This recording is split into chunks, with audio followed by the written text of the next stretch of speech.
Okay, we're live. All right, it's 1 o'clock. I'm going to call the April 19th Board of Commissioners meeting to order. We will start out with a prayer from Commissioner Heberlein and a pledge from Commissioner Wyatt.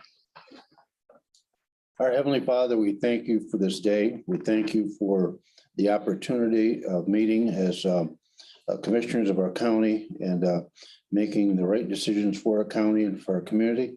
We thank you for the opportunity to meet in a free country to carry out our duties in our community and in our county.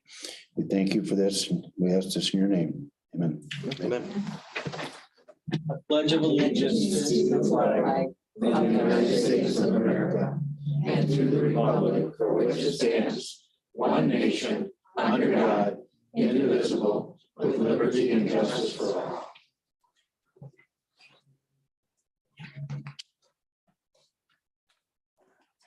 Thank you, gentlemen. Moving on, Leslie, please do roll call. District 1 Chairman John Black, Here. District 2 Commissioner Gary Heberlein, Here. District 3 Commissioner Bill Sarcella, Here. District 4 Commissioner Roger Ballard, Present. District 5 Commissioner Joel Wyatt. Here. Thank you, Leslie. Moving on to additions, corrections, deletions to the agenda. Everybody will notice your salmon colored addition under new business. I'll entertain a motion to adopt the agenda with the add-on item. So moved. We have a motion from Commissioner Ballard, support from Commissioner Heberlein. Is there any discussion on the matter? Hearing none, all in favor signal by saying aye. Aye. Opposed? Motion is carried. Moving on to our meeting minutes from April 12th, 2022. If there are no corrections, I'll entertain a motion to approve. I move to approve. Support. We have a motion from Commissioner Heberlein, support from Commissioner Sarcella to approve our meeting minutes. Is there any discussion? Hearing none, all in favor signal by saying aye. Aye. Opposed? Motion is carried. Moving on to correspondence, petitions, and introductions. You should have received your correspondence from Jody yesterday. We will now move on to commissioner reports. And we will start with Commissioner Sarcella. Just one quick thing. Lexington's reached out to me, the village has, for a letter of support on behalf of the Board of Commissioners, or at least for me as their representative for their harbor project that's going to be moving forward. They've got a lot of great things going on down there, and when it's all said and done, it might take a while, but they've done a boat launch already and everything's going to be revamped all the way across. The ultimate goal will be to have a boardwalk from the boat launch all the way over to the break wall, and then they're going to redo a green area down there, so there'll be a lot more room for the residents to utilize the harbor. So obviously we want to support that, and they have to go through a whole process for grant applications. This is some different grant that they've never applied for before, so we're going to help them out. A walkway from the ramp Yeah, hopefully from the ramp all the way to the break. all the way to the break wall. Yeah. All right. So the bathrooms and everything, as we know down there now, all those are going to be redone, moved, I believe, and a lot of things. Sure. Well, remember the timeline. They've got a lot of the Yeah. movement done already on that addition to the bathrooms. Right. It's looking quite nice. Yeah. That's all I have. Okay, thank you, Bill. Gary? Yep, I finished up my township meetings for the month last Thursday night, and as I was coming home from Bridgehampton Township, if you recall, last summer, it actually started the year before, then Drain Commissioner Greg Alexander and I were working on an issue with MDOT for the Ruth Road and 46, putting a larger culvert in there, widening it out, putting more stop signs in, hopefully to stop some of the accidents. And as you know, Doug Sweet took over Greg's job last year and finished that project up. And what I wanted to say is, when I was coming home from Bridgehampton Township meeting, we asked him to put signs, stop ahead. They were back like an 1/8 mile from 46, and also new stop signs on both sides of the road. That's done. That looks nice. So hopefully that stops any more accidents. Good. Get my report. Thank you, Gary. I myself spoke with Marion Township Supervisor about a few issues, and also had a conversation with a Delaware Township Board member about some things going on in Delaware. That's all that I have. Last week I attended Marlette Township meeting, gave a report, and then I leave there and head to Flint Township. I got in on the tail end of a presentation from Highline Internet. Jamie Chargo, she is their PR person, was there giving a presentation. So I don't really have any details on that. They have a scrap tire collection in July. They got a grant for that. They're working on their 5-year rec plan, and their board of review addressed 15 requests, both in person and by mail. And that's about it. I have BO tonight and Village Peck tomorrow night. Very good. Thank you, Roger. Had a couple conversations with our drain commissioner regarding a drain off of Peck Road in Peck. It looks like we were able to come to an understanding with the property owner and things would turn out all right. Good. That ended up all right. So far, so good. Yes. Yeah, there doesn't seem to be an actual legitimate reason to be concerned about having to expend any money on a culvert. Yeah. Anything further? No. No, you have two townships they're looking to put a wind farm in there. They were doing some open houses. Were you able to attend any of that? No, the open houses are over. They're moving forward with their plans. I believe Fremont is having their public meeting regarding the land use change. And that's about it. I know that people are becoming much more aware of it now. Yep. It's unfortunate that didn't happen a year and a half ago. You got to go to your township meetings, people. Yep. A lot happens there. Is that all, Joel? Yeah. Thank you for the report. We'll move on to our administrator's report. Tara? The departmental ARPA grant applications were due last Friday, so we received 17. So I think we had a really great response. We did have an ARPA committee meeting earlier today, and the committee has taken copies of those applications to review and discuss at a later date. Anything further? I have, thank you. Any questions for Tara? Hearing none, we'll move on. At this time, we'll do public comments related to agenda items. Are there any public comments related to the agenda? Hearing none, we will move on to our presentation regarding a USDA grant from Margaret Kelly, our juvenile director. Margaret, welcome. Welcome, thank you very much. I did give you a copy of the narratives that I need to attach to the grant. I didn't give you the whole grant because it's ridiculous as they are. Thank you. Our reasons basically are we have one Explorer left with over 82,000 miles. All the other cars have aged out, broken. We are right now using that and then a borrowed car from Motor Pool. We have 4 ex workers who have to go all over the county to fulfill their obligations to meet kids under the child care fund, go to the schools. We have a truancy officer as well who has to do as much. And on occasion, I need a county car for when I have to go to meetings or go to conferences. I have been taking my personal car simply so I don't leave my workers in the lurch. And what we're having to do now is basically 2 and 3 of them go together. And it's just not really a very efficient thing. And if we have to transport a child in custody, we've only got 1 car that we can. Sheriff's Department has been absolutely wonderful in helping us out when they can, but sometimes they're short-staffed and they cannot. So what I'm asking for, I'm applying for 4, what do they call them, police Interceptors. police interceptors. Yep. Under this grant, essentially, they would pay 75% and us 25%. So for the price of 1, we will get 4. My understanding is if prices go, I mean, I have a basic price right now, which is required that we get an estimate. And my understanding is when the grant comes through, cars may be more at that point, and the county would have to pick up that added. And then when the grant comes through, then the RFP goes out. Part of the requirement under the USDA is small businesses if possible, minority businesses if possible, whatever. So we would, of course, besides posting an RFP the way we normally do, we would also send them out to our local car dealers. And I'll go online and see if I can find some minority-owned businesses of some sort to also send them out so that we fulfill that obligation. And then once we get our estimates, again, I would come before the board, of course, for final approval on everything.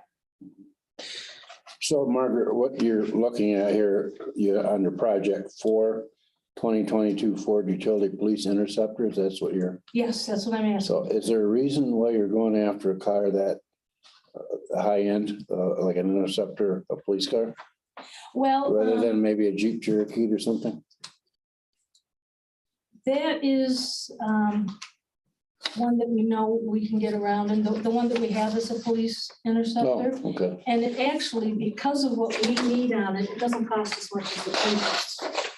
I think it's $2,000 or $3,000 less per car, because we don't need some of their extras. We do need some extras, we still need cages and things like that, but police have had a very good record with theirs, and ours, well, it's got 82,000 miles on it, and other than a few minor things, it's still going pretty strong. I'm just concerned, how much longer will it go? You know, the thought that we'll have to replace that in the near future. How often do you put children who are cuffed in a vehicle and need to transport them? How often does that happen? Sometimes weekly, sometimes 2 or 3 times a week. Sometimes we can go months without having to do that, but yes, we do. And you don't typically have a law enforcement officer of any type that goes along with it? Typically, we do not. There are certain circumstances. If we feel that a child is particularly dangerous, we will ask for assistance. But as you know, they have to call someone in, and it's overtime for them, and so they don't take someone who's already on duty. They will call someone in to help us out. What happens that requires a kid to be cuffed, just out of curiosity? Oh, well, if the child is to be placed in detention or residential, they have to be cuffed. Sure, yeah. If the judge signs an apprehend and detain order, we go out and cuff them and bring them back to the court for their hearing. But that is the policy of the court. It has been for some time, that if a child is in custody through a court order, they have to be detained, they have to be cuffed. I guess I'm confused. So you're saying there's a house where kids are at and you need to bring them in to appear to court, and there's the judge says they gotta be detained. You're going out there to grab them and bring them to court? Sometimes that's how it works. Sometimes we get a call in the middle of the night of a kid being violent. And sometimes we have to go get them. Sometimes the police will bring them in. A lot just depends on the circumstances. It's always so unique in each circumstances. But yes, we've gone out in the middle of the night or in the middle of the day or at any time to apprehend kids. Why does your agency or your department do apprehensions and not law enforcement on a regular basis? Why is that not the policy? Well, they're under the jurisdiction of the court, and that is, That's just, I hate saying that's how it's always been done, but that is how it's been done. And I said, like I say, sometimes it is the police who do it, or sometimes it's jointly with the police to do it. Before the pandemic, we would get an app and detain on a kid for just violating probation for stupid stuff sometimes, and we're not going to bother the police with that. Since the pandemic, I mean, it really needs to be, it needs to be something violent before we'll even consider picking up a kid. We safety plan and safety plan and safety plan. okay. What Ford Explorer or Ford Edges? Explorers. What you're looking for today is support of proceeding with the grant process. Basically, yes, yes, Yeah, because the requirement is it has to show up in the minutes for you to apply for the grant. that's correct. That there has been a discussion in a meeting that is open to the public. Is there generally a better response? I mean, I guess I'm imagining parents are at this home too. And is there ever any opposition to that individual being placed in custody, apprehended, as you said, and being brought to court? Make a motion. I assure you, None of us I don't know that we like actually need to. Oh, no, I We- just, we- Just needs to be do that they present. everything we We're not taking any possibly action. Okay, can to avoid having to bring a child in. But it happens. does it work better when you do it and not law enforcement though? Again, depends on the kid. Yeah. Some kids, law enforcement will escalate the situation. For some kids, that actually will help depressure it. For instance, tomorrow we have to go to Saginaw and pick up a kid because Saginaw can no longer keep him. And we have to go and he will be cuffed as we transports.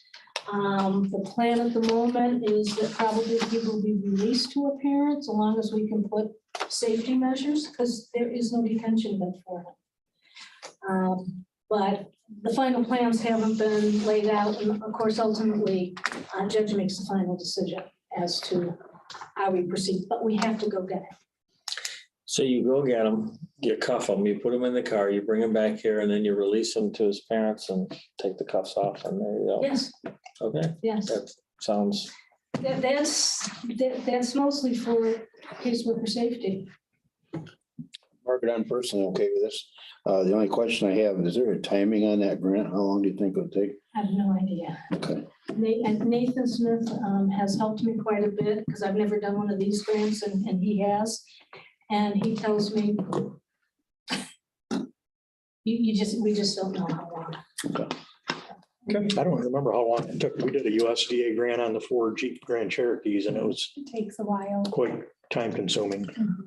Margaret, Worth it in the end, but Margaret, I appreciate you reaching out to find grant monies and, bringing in 75% of the value from the USDA, where only we pay 25% is certainly advantageous for the county. So I'm always looking for those of you who've seen me since I've been here, I'm always looking for ways to get the most bang out of our bucks. very good. Well, we appreciate you being here today. thank you, Margaret. Okay, thank you very much for listening. so we need a motion and support on this. I don't correct? think so. No, You just not had, yet. you had to present, No, and no. when you're further down the line, you'll come to us for approval. That's what's. Correct. Okay, I thought we needed a motion. This public forum where it was discussed. Okay, thank you. Thank you very much. Have a good rest of your day, Margaret. You too. Okay, at this time, we'll move on to 13A, appointments to standing committees. There are none. 13B, county commissioner appointments. There are none. 14, county commissioner chair appointments. There are none. So we'll move into general resolutions. We do have one, a resolution proclaiming the month of May Motorcycle Awareness Month. We had some folks that were supposed to be here. I don't see them, so we're just gonna have Roger go ahead and read this. A resolution proclaiming the month of May Motorcycle Awareness Month. Whereas the county of Sanilac has many citizens who are concerned about motorcycle safety while touring, during recreation and daily transportation. And whereas the month of May is the nationally recognized month, motorcycles become more prevalent on our streets. The need to be more aware of their presence is of the utmost urgency. And whereas due to the Pure Michigan advertising campaign and the modification of the Michigan helmet law, many out-of-state riders will be visiting our state and using our roads. And whereas an overwhelming number of car versus motorcycle accidents could be avoided with due regard, respect, and awareness of motorcycles on the streets and intersections of this county of Sanilac. And whereas the inclusion of motorcycle awareness provided by Aveda, Michigan as a distinct part of the driver education curriculum and motorcycle rider education programs will help to promote safe driving and motorcycle riding practices. And whereas it is in the interest of our community and the citizens of the county of Sanilac to note the increase in the amount of motorcycle traffic as we enter the warm months to enable the reduction of accidents and injuries involving motorcyclists. Now therefore be it resolved that on this 19th day of April, 2022, the Sanilac County Board of Commissioners proclaim the month of May as Motorcycle Awareness Month in the county of Sanilac. Thank you, Roger. I will support that motion. Is there any discussion? Hearing none, roll call vote, Leslie? Commissioner Sarcella, Yes. Commissioner Ballard, Yes. Commissioner Wyatt, Yes. Chairman Black, Yes. Commissioner Heberlin. Yes. Thank you, everyone. Moving on to committee reports, we will start with Commissioner Wyatt.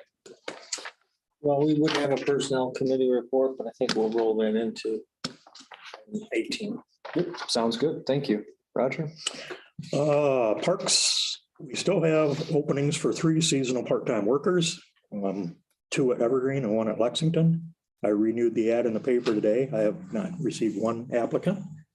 Hoping we get some. If anybody knows any students or retirees or just somebody looking for a part-time job outside mostly, send them our way.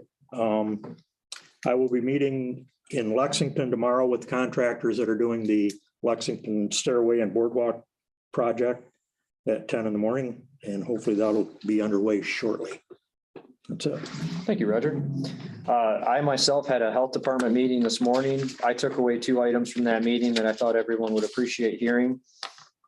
The first one is the health department brought in 30 contractors from within our area to sit them down and have a discussion with them about, what the rules should be for the type of work they're doing, whether it's a septic or whatever it may be. And I thought that was a good thing for them to do, to have some outreach with the people that are physically doing the work. I got to believe the contractors having a greater understanding of what the requirements are just would make the whole process more smooth. Further, another thing that I saw as we deal with departments and entities within the county that are having a hard time recruiting people, we've seen the tendency to push towards higher pay as a way to try to attract people. I got to watch a video today that the health department put together where Bryant himself and 1 other person in the department actually starred in it. And it was essentially, they're going to put it out on social media and on their website, but it's like a recruitment video showing the department, showing the good reasons why it would be a good place to work there. So I thought that was an interesting way of going outside the, hey, we'll give you a sign-on bonus or whatever it is, another avenue that they're using to try to attract people to work there. So I thought those were 2 things to note that you guys would appreciate. And that is all I have. Last week, I'd like to comment on what you said. It's a recruitment video, right? Yep. You see that everywhere on campuses when they're looking to get people to come to their campus to other places. Recruitment videos highlighting all the fabulous things. That's something that Gary's pushed in our personnel committee meetings with our department heads, and that's a fine idea. Yeah, hopefully we see more of it. Mental health did the same thing. Did they? I forgot to mention that. Yes, they did. It's about, I believe, a 7-minute video. Very good. Gary? okay, I had 2 meetings actually this morning. So I had to pick and choose one. One was a 9/11 monthly meeting. I couldn't attend that because that was 10 o'clock, same as our ARPA meeting. Tara already covered on the ARPA committee meeting we had this morning, and tonight you and I have a planning committee, and we're going to start working on our master plan. Yeah, looking forward to that. Bill? Nothing at this time. Okay. So at this time, we'll look at unfinished business. Seeing none, we will move into new business. We didn't actually place our add-on item in any specific spot, so would the board prefer to work on the item now or do it after FA 065-22? Asking where you want. Yeah, I was asking. Let's do it the last. Do it last? Okay, so we will start with FA 063-22. Approval of current claims. Santa Ana County Board of Commissioners hereby approves the payment of current claims for 2022 identified on the accounts payable report dated April 12, 2022 for the general bank account in the amount of $117,098.08. Support. We have a motion from Finance Chairman Sarkella, support from Commissioner Ballard. Is there any discussion? Hearing none, all in favor, signal by saying aye. Aye. Opposed? Motion is carried. Moving on to FA 064-22, budget adoptions, amendments, appropriations, and transfers. Santa Ana County Board of Commissioners hereby approves the following amendments and establishes the following accounts as listed. We have a motion from Commissioner Sarkella, support from Commissioner Heberlin. Is there any discussion? Yes, the transfer out general fund item for $647.99. Sarah, do you have an idea what that would be for? It's part of the remonumentation. It looks like it's probably for the cost allocation, it's left of the remonumentation budget. Cost Going to allocation. the general fund. So we're taking some in cost allocation out of the remonumentation. That's what that line item is. Okay. Thank you. Any further discussion? Hearing none, all in favor, signal by saying aye. Aye. Opposed? Motion is carried. Moving on to FA 065-22, approval of additional general fund bank account checks charged to March 2022. Sanilac County Board of Commissioners hereby approves the payment of additional general fund bank accounts checks charged to March 2022 as follows: $370,081.38 in payments, $205,085.40 in checks, for a total of $575,166.78. We have a motion from Commissioner Sarcella, support from Commissioner Ballard. Is there any discussion? Hearing none, all in favor signal by saying aye. Aye. Opposed? Motion is carried. Okay, at this time, we will move on to our additional item, review and consider contents of county administrator controller resumes. The county received 27 resumes for the administrator controller position, which have been reviewed by the Personnel Committee. The Personnel Committee recommended 6 candidates to be considered. The board reviewed the 6 resumes in the meeting as follows. So I'm gonna butcher some of these names, but I'm gonna give it my best shot. Courtney Serwinski, Zirinsky. Savitrius J. Dillon, Justin Faber, Scott A. Forbes. Is that Jose? Jose. Yeah. Gansito and Nathan Roski are the 6. If the Personnel Committee would give us a little insight, that may be beneficial to the other board members on making the decision. Well, if you don't mind, we'll go ahead and start unless you wanted to, Commissioner. Go ahead, Senior Commissioner. All right. As Chairman Block already said, we had 27. That's probably the most I've ever seen for a job in our courthouse. But we had some really good resumes. A lot of them were from out of state. There were some local.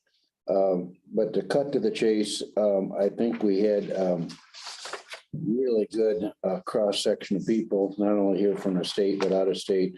And as we looked at them, before we started looking at them, we received it. It was a format, administrator's profile question. And we actually really started with that before we got into anything. And what it exemplifies, or what it calls out, is what we look for as an administrator in our county, what we're looking for, what we desire, what are the most important things that that an administrator would be dealing with. And I'm just going to go through them, if I may. It won't take long.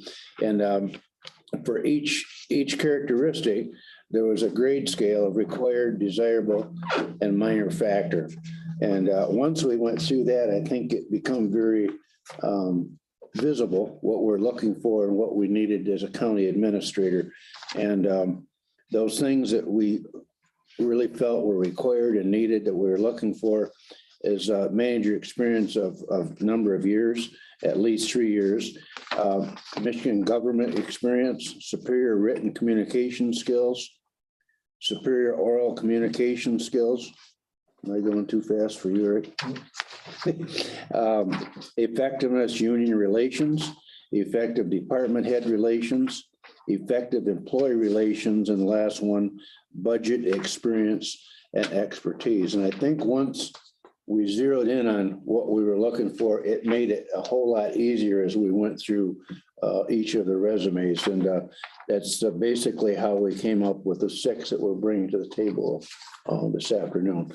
And I don't want to go on and tell everything about it. I want to give Commissioner White a chance to give his side of how we come up with this. Well, I would say it's definitely worth noting that the county has contracted for the last few years with a company that's called Michigan Municipal Services. And they're an independent agency that we contract to evaluate things like our pay scale classification and things like that. They recently evaluated the administrator controller position itself for its pay scale because it's not in our classification system. They also provided documentation, including the questionnaire that Gary just mentioned, that we utilized with some of the information they had for things like questions and things you'd be looking for, interview techniques and things along that. But more importantly, the administrator profile questionnaire, which you just brought up. It was really interesting to see how that dialed in with how we went through that and calculated what our major interests were, aligning with that with our job description, which was put on the the website and was included with the request for applications. And as we reviewed the 27 applications, we reviewed them in light of the administrator profile questionnaire and the job descriptions themselves, specifically the essential duties and responsibilities, of which we had 16, and also the qualifications and skills. And so the list we submit to you today would include those individuals that have the highest level of value in terms of the 16 essential duties and responsibilities that seem to meet up with those that administrator profile questionnaire. And that provided for us a real good metric to establish who we would present to you today. And it took out personality, it took out everything. It focused on what we're looking for this position would fit what we're looking for. So you already said that, I'm just repeating. You know, one of the things we talked about was, you know, do we do something that just takes into consideration local residents? You know, there's been a lot of talk about hiring services and products from local residents in Sanilac County, and I think that still has a value. But we did find some candidates out of state that met those basic components that we had established, those 16 essential duties and responsibilities, and scored high on that administrator profile. So those are presented to you for today for you to look at as well.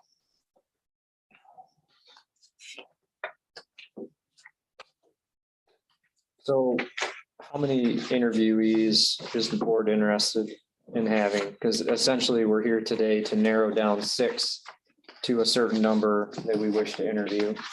Well, when we look at the applications, or rather the resumes themselves, most of these resumes came with, for example, cover letters, which was an instrumental feature to be able to establish who these people are as an individual themselves.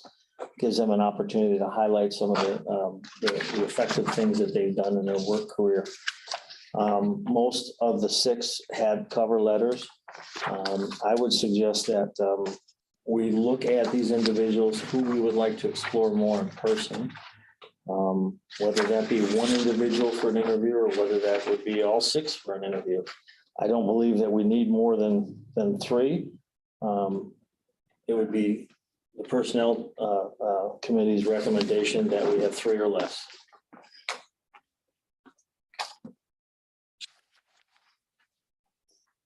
We have consensus from the board on 3 or less. I'm good with 3 or less.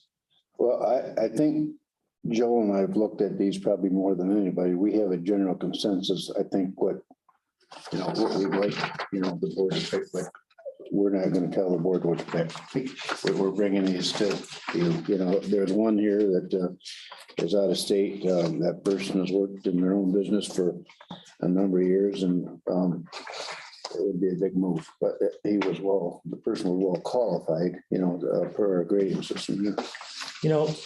What we came to an understanding was management of individuals more than just 2 or 3. There were quite a few applicants that had management experience, but you find out that it was a relatively small amount of people. It was maybe 2 people, and not exactly what you would say that would be commensurate with the position of administrator controller in a place like this that has, tens of employees to work with on a daily basis.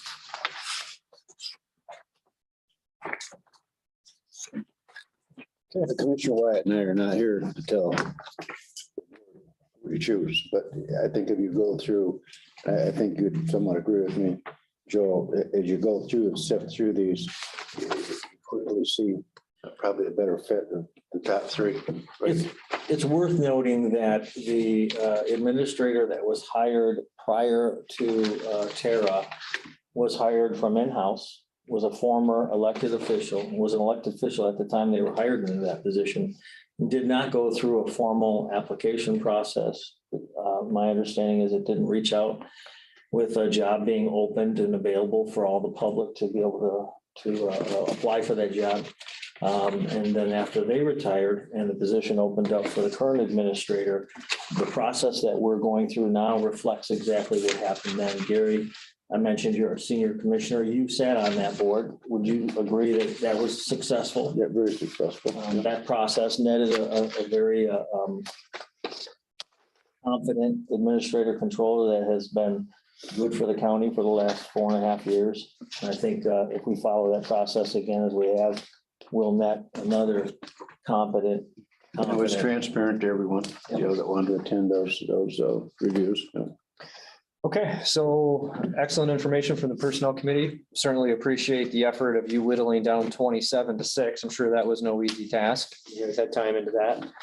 Again, I want to see consensus on this board as to the number of candidates that you guys want to interview before we start doing voting, so that I would like to, not telling anybody what to do, but I'd prefer to be in a situation where we're voting for 3 or 2 candidates each, depending on the number that we have consensus from the board. So, Bill, do you have a preference between 2 to 3?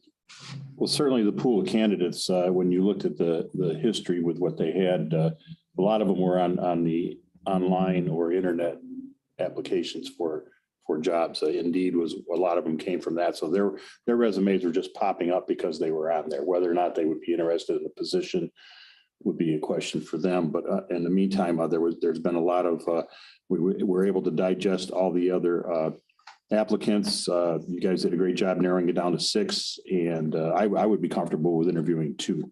2? Okay. I mean, I don't mean to put everybody on the spot, but I just want to get consensus. 2? I'm good with 2. Roger, what are your thoughts? I would prefer 3, but I'm good with 2. You'll go with I think there's viable candidates here. Okay. Commissioner Absolutely. Wyatt? 2? Okay. So at this time, I'm going to ask everybody to go ahead and choose your 2 preferred candidates, sign your papers, and we will have Leslie pick those up and let us know what the consensus was.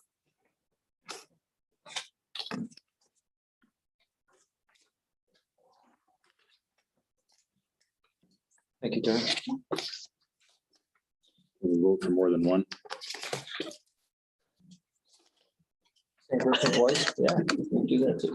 You've been drinking too much at Lake Huron water. Oh, when I ran for school board, there were positions open and 3 people running. You could vote for 2, not Oh, 1. gotcha. So that's why I asked. There's some history there. Up by 4 votes. And you're still mad. No, it's a good day today. I forgot it.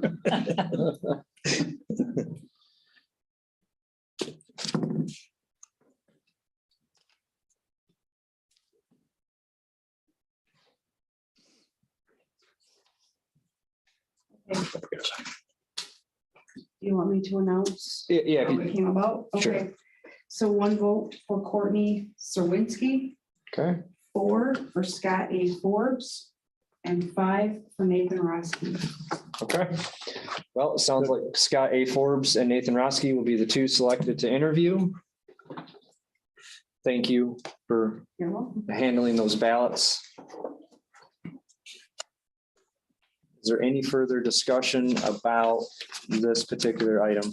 Yes, in terms of the administrator controller position moving forward, I think it would be advantageous that we have the finance director available for the board meeting to answer the questions pertaining specifically to the budget. That position is the budget director, and I feel particularly as we move into the transition of a new individual, it'd be advantageous to have them here to answer those questions. If you recall, going back years, the Board of Commissioners used to be able, would get reams of documents. Bill, you remember, right? It was like this thick, right? Listing every item in the budget, right? And it was rather difficult to pour through that. And it became clear that we can trust the budget director to give us an understanding of what's irregular and what's not.